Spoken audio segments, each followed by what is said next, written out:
Bueno, muy buenas tardes a todos. Voy a empezar con la clase. Em, pues esta es la clase de hoy, el tratamiento de cáncer nasofaríngeo.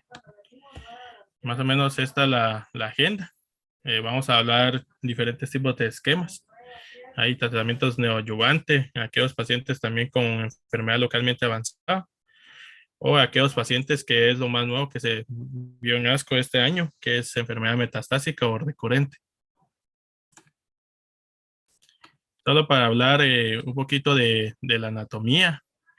A mí me quedó más claro en la clase ayer con el doctor Monzón que para mí todo esto era la nasofaringe, pero ya me di cuenta que todo esto es la cavidad nasal.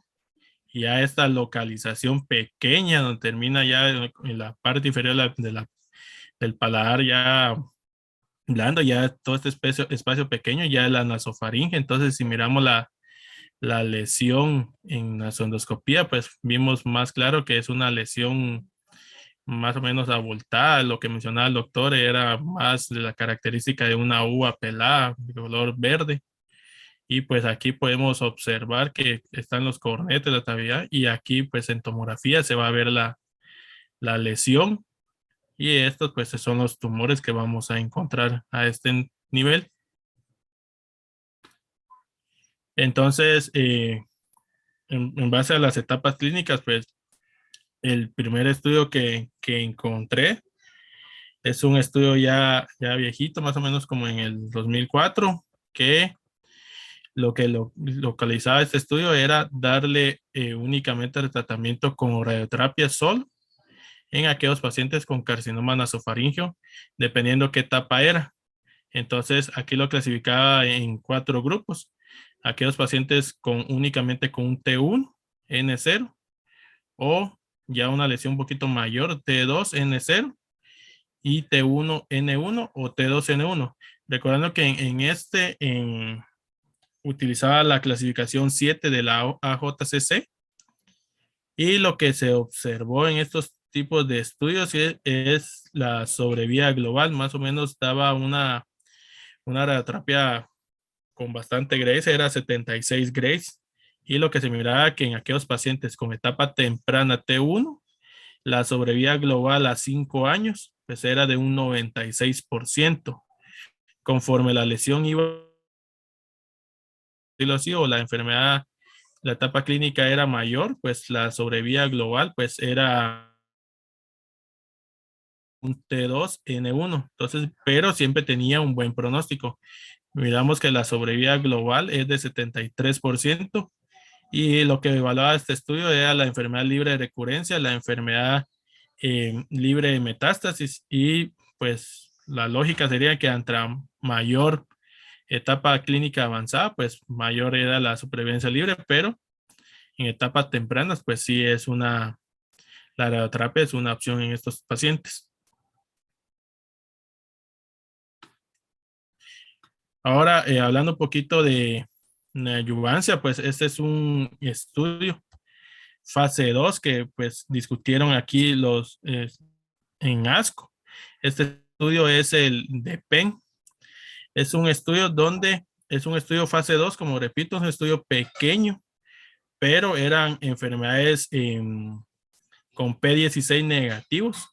Un grupo pequeño era de nasofaringe y era un buen estado funcional. Entonces, ¿qué medicamentos les aplicaban? Pues les daban 3 ciclos de neoadyuvancia con nivolumab a una dosis de 360 miligramos día 1.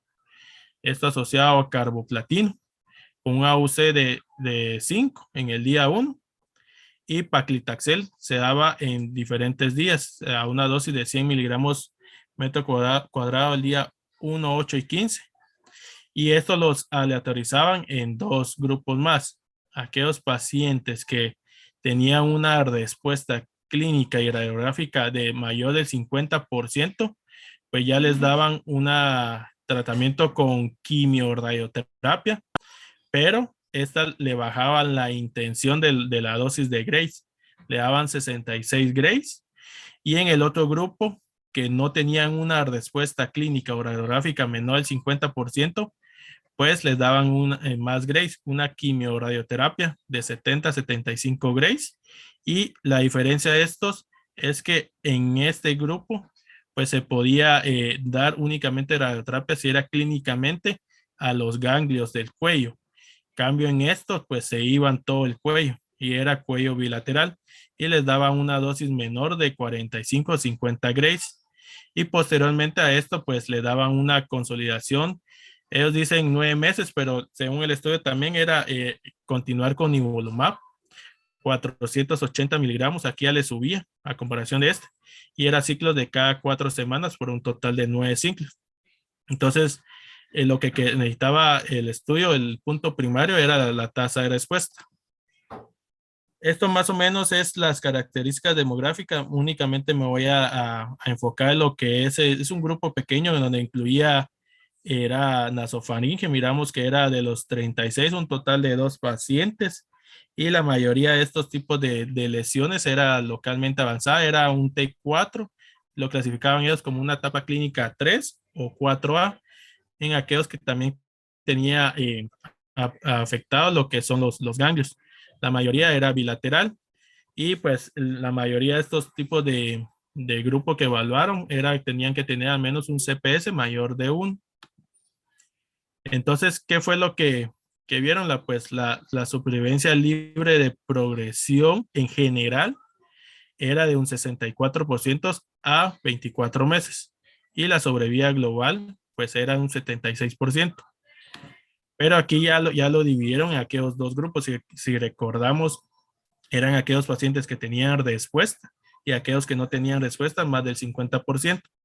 Entonces, en aquellos pacientes que tenían una respuesta más del 50%, pues la supervivencia libre de progresión a 24 meses era de 79%. Y aquellos pacientes que no tenían respuesta, pues la supervivencia libre de progresión a 24 meses era de 46 meses. Y les iba mejor también en la sobrevida global. Entonces, un 86% estaban vivos a 24 meses que aquellos que no tenían respuesta más del 50%. Y estos pues son los eventos adversos que tenía el estudio en aquellos pacientes que habían recibido quimioradioterapia estándar. Esto era con cisplatin, o aquellos que habían tenido respuesta con el nivolumab. Entonces, si miramos, la mayoría de estos pues era fatiga y pues era menor con la dosis de los grays. Si miramos, era menor en aquellos pacientes que habían recibido el tratamiento con nivolumab. Y si miramos, la mayoría de estos, pues las toxicidades eran mayores en aquellos pacientes con la quimioradioterapia. Como vimos, es un estudio fase 2. Ahora, en aquellos localmente avanzados, este también es otro estudio que salió en ASCO este año. Este es el estudio fase 3 que se llama Continuo. Este es más o menos como el evento llamado LBA 6002, y en aquellos pacientes que utilizaban un anti-PD1 que se llamaba sintilimab. Esto pues lo que quería ver este estudio, si dar una quimioterapia inducción junto con sintilimab seguido de quimioradioterapia era un tratamiento en contra de aquellos pacientes con quimioradioterapia concomitante en aquellos pacientes con cáncer nasofaríngeo. Entonces, ¿cómo fue el diseño de este estudio? Eran aquellos pacientes con enfermedad localmente avanzada, etapa clínica 3 o 4A, que en aquellos pues que se excluían aquellos estudios que no tuvieran ganglios, o una etapa más temprana con un N1. Entonces, los aleatorizaban uno a uno. La dosis de sintilimab era de 200 miligramos y esto se daba más o menos en cada 3 semanas, y asociado a esto pues les daban la quimioterapia. Entonces, esta es la quimioterapia de inducción que se daba cada 3 semanas y se dio por 3 ciclos, y la dosis de la quimioterapia era gemcitabina a 1000 miligramos metro cuadrado en el día 1 y 8 junto con cisplatino. Secundario a todo eso, el grupo placebo únicamente tenía quimioterapia. Posteriormente, se continuaba a sintilimab a 200 miligramos cada 3 semanas, se dio un total de 12 ciclos y esto era con quimioradioterapia. Entonces la quimioradioterapia se utilizaba cisplatin a 100 miligramos metro cuadrado como lo hemos utilizado y esto se daba cada 3 semanas y lo que se esperaba eran 2 ciclos y esta es más o menos la intensidad de la radioterapia y más o menos lo daban en 33 fracciones. Entonces miramos las características de ambos grupos similares, fueron 210 con el anti-PD1. La mayoría pues tenía afectación de los ganglios, una etapa de T más avanzada, la mayoría eran 4A. Y esto pues era asociado también a aquellos pacientes con virus de Epstein-Barr. Miramos que la mayoría de estos tipos de pacientes estaban afectados de un 92% y miramos que la mayoría de estos pues tenía un CPS mayor de 1. Entonces, ¿qué fue lo que se encontró? Pues el punto primero era la supervivencia libre de progresión y hicieron un corte a los 3 años. Entonces, miramos que este estudio pues salió en el 2021 y ahorita lo actualizaron en el 2023. Esta era la primera gráfica que salió en el 21, que sí había diferencia de la supervivencia libre de progresión. Entonces, tenían un 86% a favor de citilizumab versus un 76%. Y ya en la actualización de este año, pues lo único que mencionan es que tanto la sobrevida libre de metástasis como la sobrevida libre locorregional era a favor siempre de la inmunoterapia. Entonces tenían las P estadísticamente significativo, pero en la sobrevida global no hubo diferencia. Entonces miramos que a 3 años estaban vivos un 92%, igual que un 92%, pero lo que ellos atribuyen es que los datos de este estudio son inmaduros, entonces que le van a dar un seguimiento para ver si al final hay diferencia en la sobrevida global.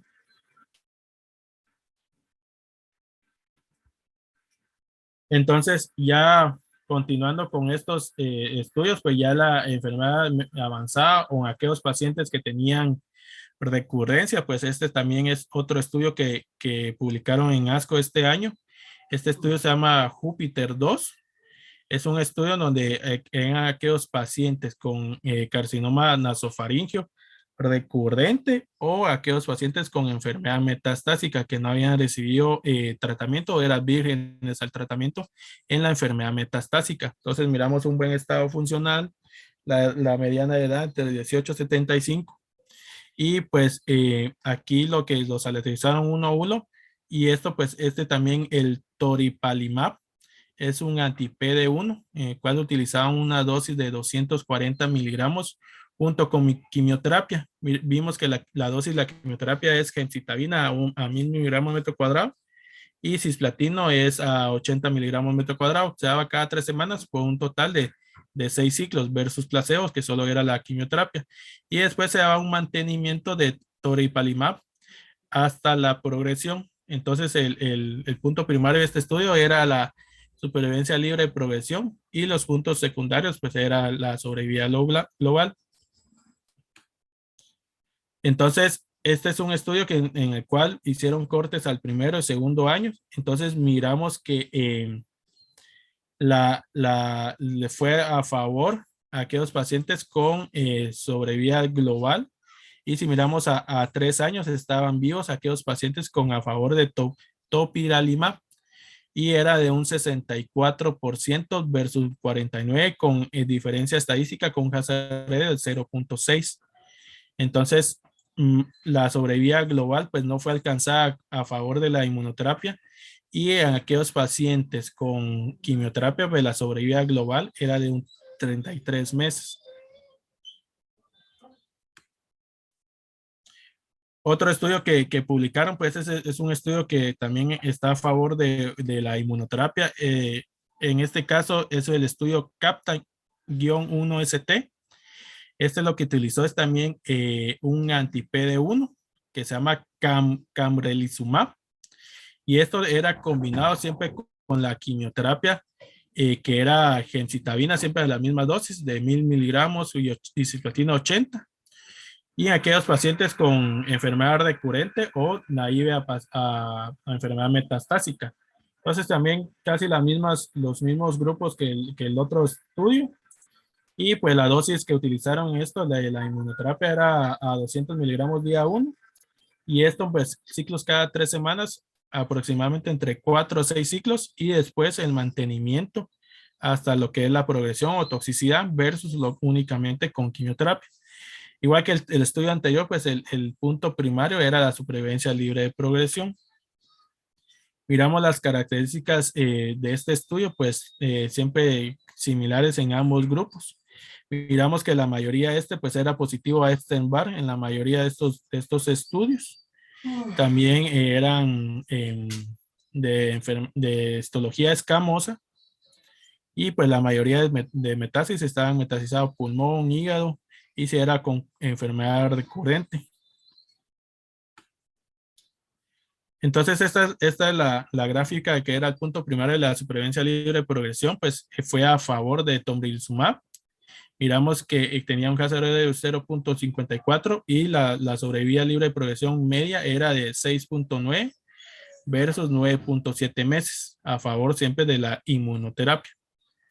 También otro de los puntos que tenía esto era en la tasa de respuesta. Entonces miramos que la mayoría, pues ambos tenían similar a respuesta, pero la duración de la respuesta era a favor de la inmunoterapia, ya que la respuesta duraba más o menos 9.9 meses versus 5.7, estadísticamente significativo, siempre a favor de la inmuno, cambrelizumab. Y pues en sobrevida global, me llama la atención porque en este estudio, la sobrevida global era de 22.6 meses y no fue alcanzada a favor de la inmuno. Recordando que el otro estudio, que también utilizó la misma quimioterapia, era de 33 meses, pero esta es la sobrevida global con un hazard de 0.6 y miramos que en la distribución por grupos, pues la mayoría era a favor de la inmunoterapia. Únicamente no fue en la enfermedad metastásica hígado o aquellos pacientes que tenían únicamente una lesión metastásica.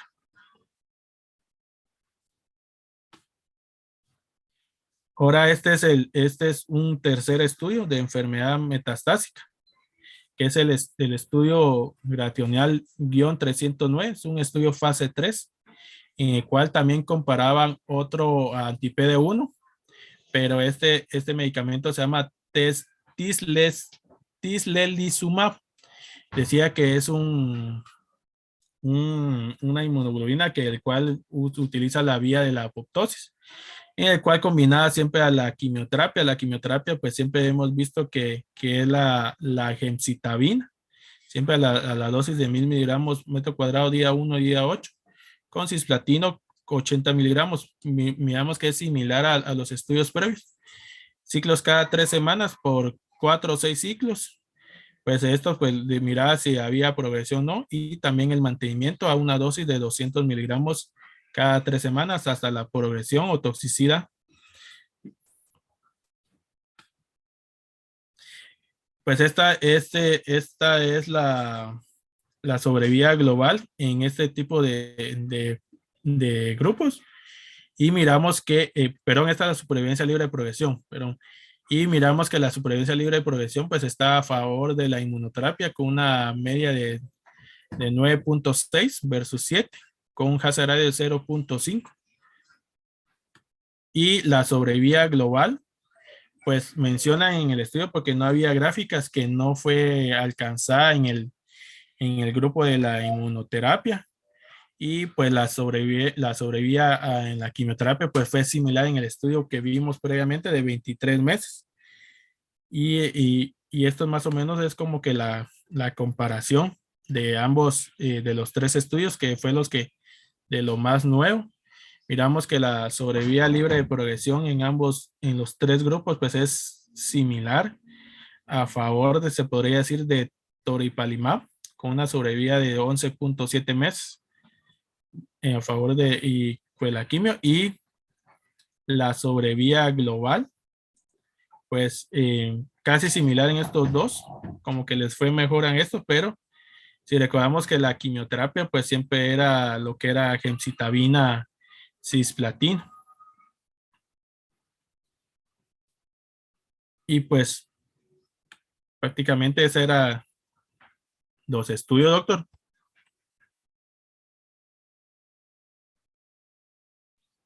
Pero ¿cuál es su conclusión? ¿Cuál sería?